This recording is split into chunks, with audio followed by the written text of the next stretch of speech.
ヤフーオークション出品中のハーレー・ダビッドソンダイナローライダーエンジンの始動確認動画です。今回の車両、インジェクション車となっております。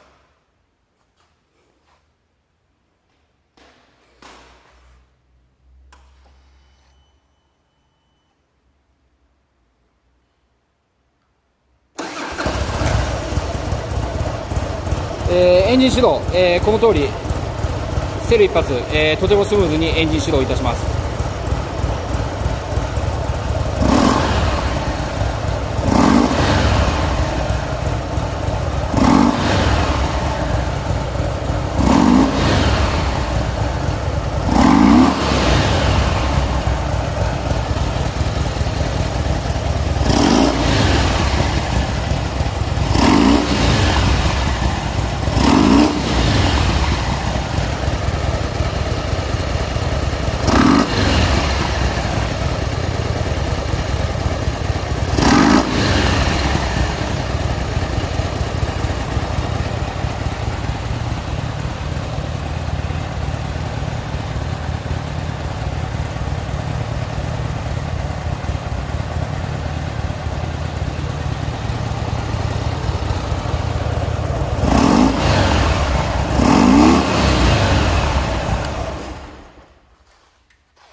ご確認いただいた通り、エンジン始動、セルにて、とてもスムーズにエンジン始動。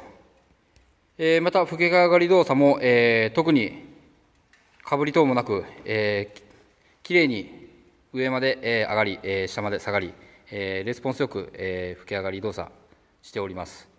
また、アイドリング時、気になるような白煙、またはエンジンイオンなどもありません。エンジン状態、とても良い状態かと思われます。以上、エンジンの始動確認動画でした。